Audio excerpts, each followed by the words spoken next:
Hello everyone, thank you so much as always for joining me on my channel. If you are new, I hope you enjoy this video and want to subscribe. To all of my current subscribers, thank you so much for your incredible support. So today we have an interesting video. I'm going to talk about 4 different cars that have failed and in turn were part of the reason their manufacturer went bankrupt. My guess is you will be familiar with most of the cars on this list. I hope you enjoy the video and remember you're watching Full Throttle Drive.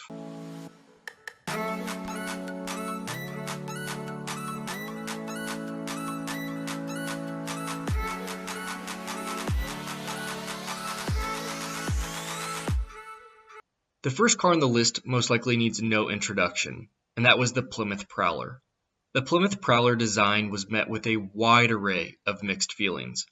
The car was produced from 1997 until 2002 by 2 separate divisions. Plymouth originally manufactured the car until it went bankrupt and production was moved under Daimler Chrysler. Now before the Prowler was built, Plymouth was in trouble, but the Prowler was the nail in the coffin for the company. The hot rod inspired car was one of the few at the time to be built with mainly aluminum construction. Unfortunately, most of the car was built with parts from every realm of Chrysler's part bin that you could ever imagine. There were even parts from the Dodge Caravan used. So when the vehicle was finally released, only a few hundred were actually sold. Lack of manual transmission, power, and harsh ride quality all combined to make the car a total flop in the new sales market. The Prowler sported a 3.5-liter V6 producing 214 horsepower that was eventually boosted to 253 horsepower in a later variation. Former head of design at Chrysler, Tom Gale, summed the Prowler up best. Prowler was really mostly about the research than about the car itself. The second car on the list is the DeLorean DMC12. DeLorean Motor Company was founded by John DeLorean.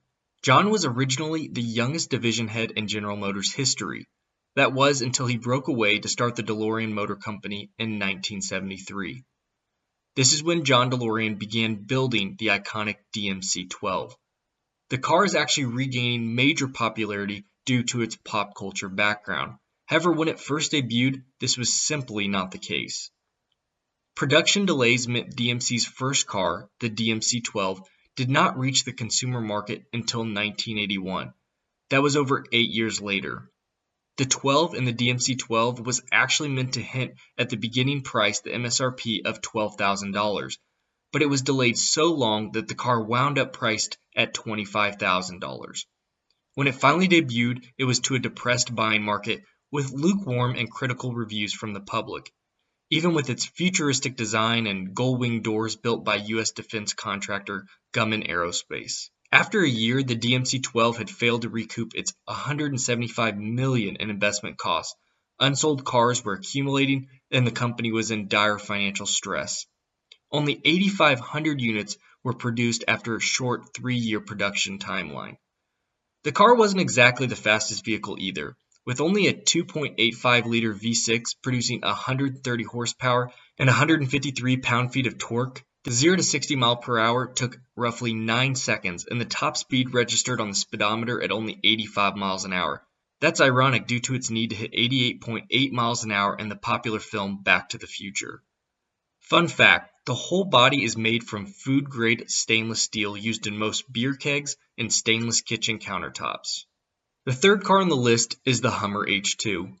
The H2 Hummer is probably the most well-known large utility vehicle in history.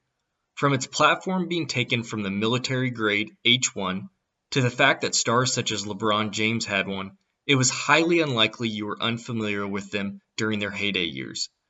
Sales were actually quite good during the first several years of production, however that quickly changed.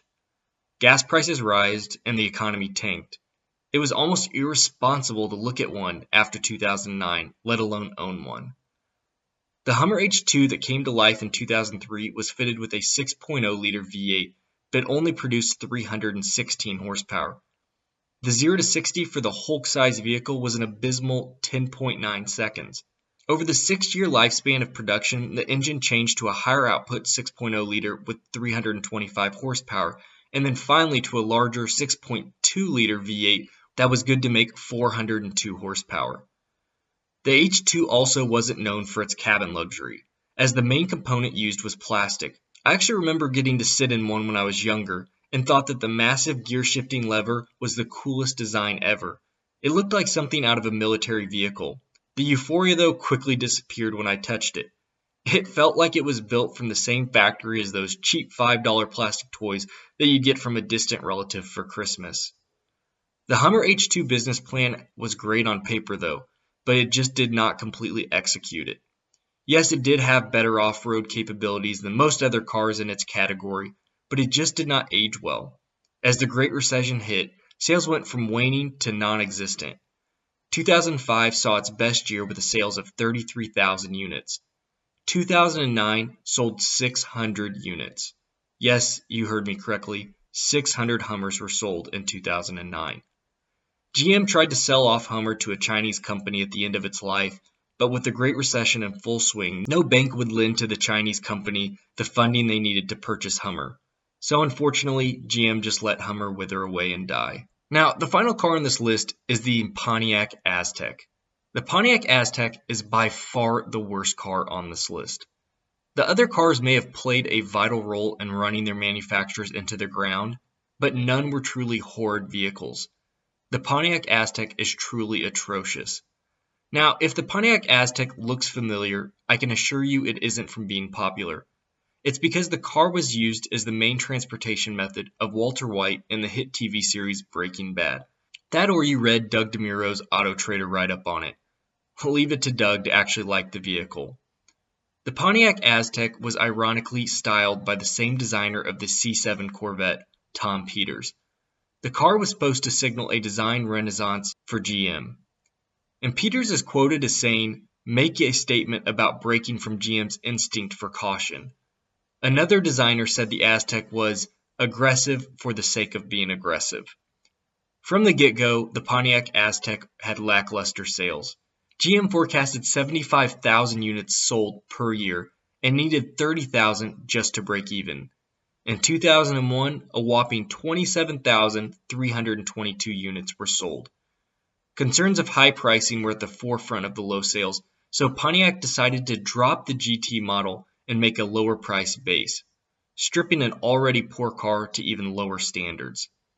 The Pontiac Aztek came with a 3.4-liter V6 that made 185 horsepower. Not that you'd be out street racing this vehicle, but with its all-wheel drive system, it would do 0 to 60 in 7.5 seconds. The car actually won some awards, one being the top 100 ugliest cars of all time by Edmunds.com and top 50 worst cars of all time by Time magazine. Impressive. By 2005, only 5,000 units were sold, and it solidified the end to the Pontiac Aztek. Just a few short years later, Pontiac would close its doors due to financial distress. Well, everyone, there you go. Those are the 4 cars that helped lead the manufacturers into the ground. Now, I actually like all of the cars except the Pontiac Aztek. I think they all had some impact on the automobile genre. Now, as always, I love to hear from you guys about the thoughts on this list. Did you find the cars I listed interesting? Did I miss any that you felt that I should have added? Have you had the liberty to own any of the vehicles on this list? Hopefully not the Aztek. Please drop all your questions, comments, and thoughts below. If you enjoyed this video, please help me out by hitting that like button. If you have not already subscribed, I would love to have you join the community. As always, thank you so much for your support. Take care, and I'll see you next video.